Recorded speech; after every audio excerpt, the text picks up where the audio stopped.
Selamat siang pemirsa, 21 orang tewas akibat terinjak-injak saat pembagian zakat di Jalan Dr. Wahidin, Kota Pasuruan, Jawa Timur.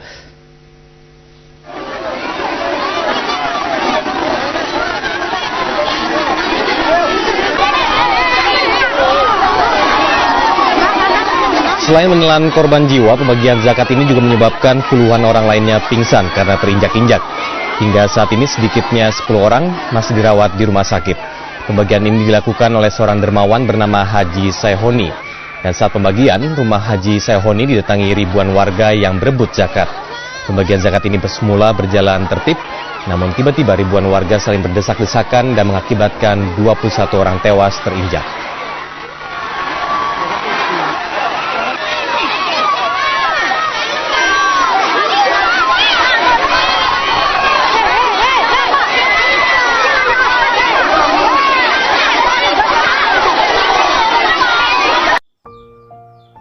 Zakat dapat mengentaskan kemiskinan.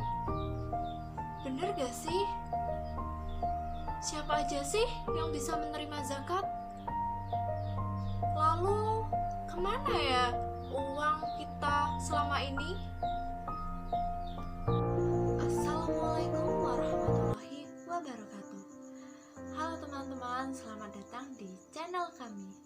Sahabat zakat, sebagai seorang muslim, salah satu ibadah yang wajib kita tunaikan adalah zakat. Lalu, apa itu zakat?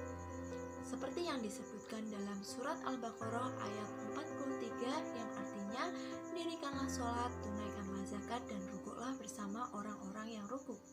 Sedangkan pada surat At-Taubah ayat 60 terdapat 8 golongan orang yang berhak menerima zakat.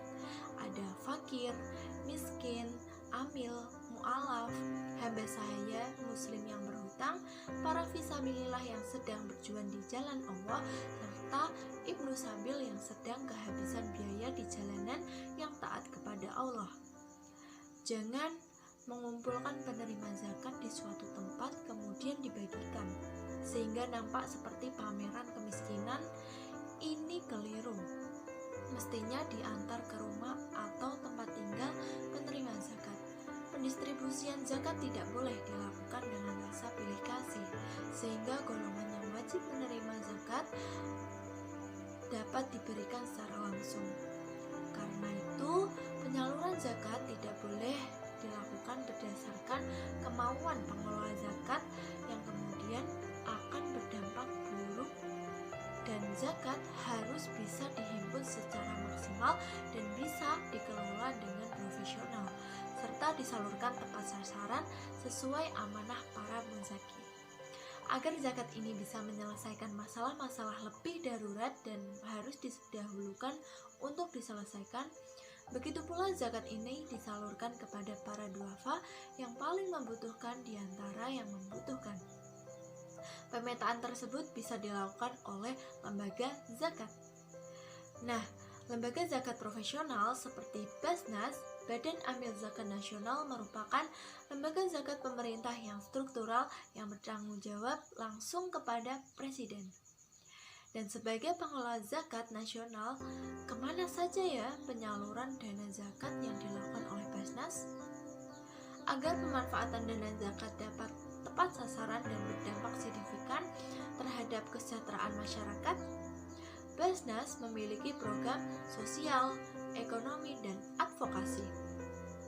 Di antaranya LAB, Layanan Aktif Basnas, terinspirasi dari Khalifah Umar bin Khattab yang berkeliling kampung membawa karung berisi gandum yang diambil dari Baitul Mal untuk diberikan kepada penduduk yang membutuhkan, hingga menemukan seorang ibu memasak batu untuk anak-anaknya. Maka lembaga zakat membantu LAB ini untuk mendatangi para fakir miskin untuk menyalurkan dana zakat berupa makanan, alat-alat yang dibutuhkan, dan mengantar orang sakit ke rumah sakit. Nah loh, banyak rumah sakit yang mahal, yang sulit dijangkau, maka lembaga zakat mendirikan rumah sakit untuk orang berobat. BTB Bantuan Tanggap Bencana. Lembaga zakat menyalurkan zakat untuk adanya bencana alam yang terjadi. banyak kerugian dari bencana alam yang terjadi seperti harta yang hilang, orang keluarga yang meninggal, sehingga menurunkan produktivitas mereka, serta rusaknya fasilitas-fasilitas umum yang menghambat sistem perekonomian yang ada di sekitar lokasi bencana.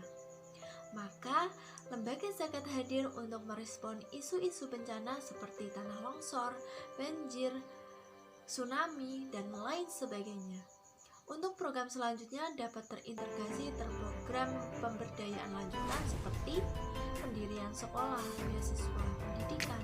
Selain itu, lembaga zakat juga menyalurkan untuk memperkuat nilai-nilai Islam demi mewujudkan masyarakat yang berkarakter. Ada lagi penyaluran dana zakat untuk pembinaan usaha dengan meningkatkan pengembangan usaha di masyarakat untuk menjadi masyarakat yang lebih mandiri. Nah, jika zakat sudah dikelola dengan baik, maka manfaat yang